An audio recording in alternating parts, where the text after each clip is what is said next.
Independent Urdu से मैं हूँ मोना खान। इस वक्त हम मौजूद हैं इस्लामाबाद में अतातुर्क एवेन्यू, जिसको एम्बेसी रोड भी कहा जाता है। यहाँ पर जमात इस्लामी की जानिब से फ़लस्तीन के हक में रैली का इनेकाद किया गया है। बेसिकली इसका नाम जो है गज़ा मार्च, इसका नाम दिया गया है।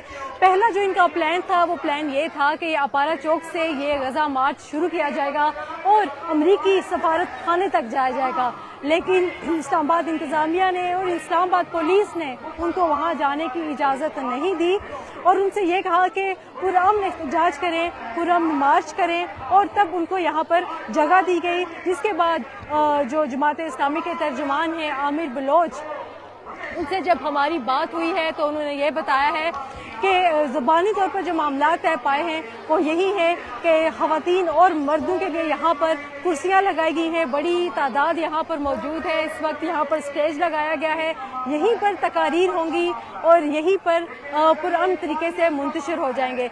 लेकिन उनका ये भी कहना था कि रेड जोन की जानिब रुख करना है या नहीं करना, इसका जो ख़त्मी फैसला है ये मरकज़ी क़यादत अपनी तकारीर के बाद करेगी। तो अब से कुछ देर बाद यहाँ पर अमीर जमात इस्लामी यहाँ पर स्टेज पर अपनी तकरीर भी करेंगे, जिसमें जो इसराइल की जारहियत है गज़ा के खिलाफ, जो कि गुज़िश्ता 3 हफ्तों से जारी है और उस पर जो कोई इस पर एक्शन नहीं लिया जा रहा बैरूनी दुनिया की जानिब से।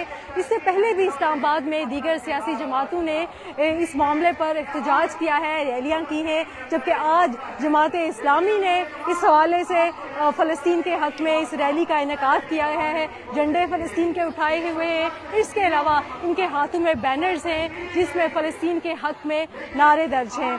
तो इस हवाले से इंडिपेंडेंट उर्दू से अब तक के लिए इतना ही। मज़ीद कोई अपडेट होगी तो आपको उससे आगाह करेंगे।